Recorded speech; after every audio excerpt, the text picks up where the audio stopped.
Sveiki, atvykę į Lietuvos kariuomenės uniformų muziejų. Šiandien jau tradiciškai beveik tampama.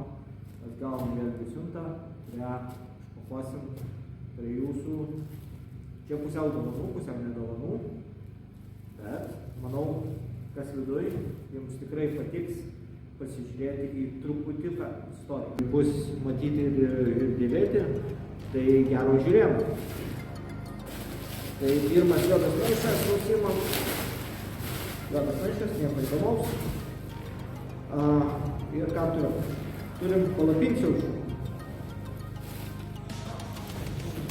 Dvi palapinsiaustės ir du dėklai palapinsiaustės. Gerai, šitai dedam į šoną. Taip, ką čia mes turime? Turim palapinsiaustę. Jinai truputį ypatinga ta palapinsiaustė yra.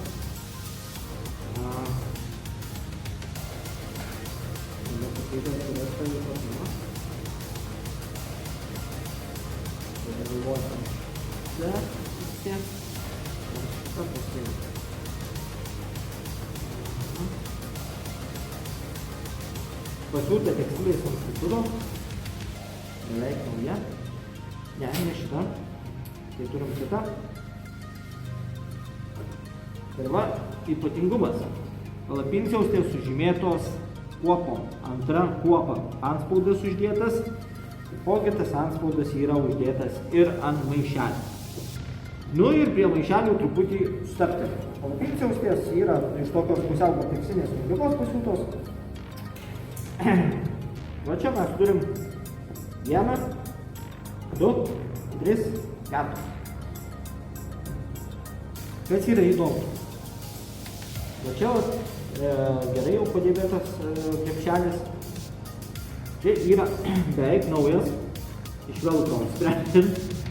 Bet čia vat yra tokia maža kišenaitė. Nežinau, kam jinai naudota, bet ant šitos palapinsiaustės dėklo yra maža kišenaitė, nors jinai labai atrodo panašiai į šitą. Ant šitos nėra kišenaitės. Ant šitos irgi yra kišenaitė. Tai kaip ir spėjo, tai čia nėra savo gamybos, bet yra originalus, pagamintas, taipogi ir velkro skiriasi jų. O čia bet visiškai tokios kaip iš striukės medžiagos pagamintas jau su klipsais dėklas. Tai va, per vieną siuntą kaip ir gaunam 3 skirtingus variantus palapinsiausčių dėklų. Nu, žiūrim, kas toliau, ką turim. Išas sunkus, daug čia visko yra. Turim štai tokį dėklą. Šitas dėklas yra naudojamas šiai dienai Lietuvos kariuomenėje. Tai yra dujokaukės dėklas. Čia pavyzdžiai užsidėti. Čia per juos reikia užsidėti. Pakankamai storos ir kokybiškos medžiagos pasiūtas. Kažkokio etiketės gal nėra. Bet apie dėklus galim truputį prasiplėsti. Čia visai nesenai gavom va štai tokį dėklą. Žodžiu, buvo galvota, kad tokį dėklą, kaip mačiau prekyboje, tai buvo nuspręsta, kad tai yra kažkoks savadarbis gaminys, kopija. Bet vėliau man teko susidurti ir pačiam gauti tokį dėklą, kuris labai prastos kokybės medžiaga. Tai yra tragedija, medžiaga tokia prasta, velkro labai prastos kokybės. Bet spėjau, kad Lietuvos kariuomenė buvo užsakius specialiai tokius dėklus dujokaukiam, irgi papildomai kišenaitės visokios yra, su klipsas yra, bet matosi jo kokybė, tai yra tragedija. Šito kokybė tai gal ne aukšto lygio, bet jau daug geresnė. Einam toliau. Kągi mes čia turim? Čia mes turim karinių jūrų pajėgų neperšaunamų liemenių turėtą kryno apsaugą vadinamą. Kažkada jūrų pajėgos buvo įsigiję štai šitos firmos liemenes. Įdomus toks variantas, kiek žinau, pagal mano žinias, tai jos iškeliavo į Ukrainą. Matosi tik viena menka dalelė liko liemenės.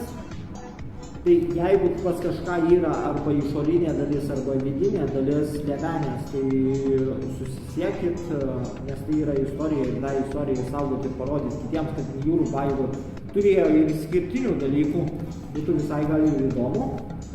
O va čia turim tokį lyno apsaugą.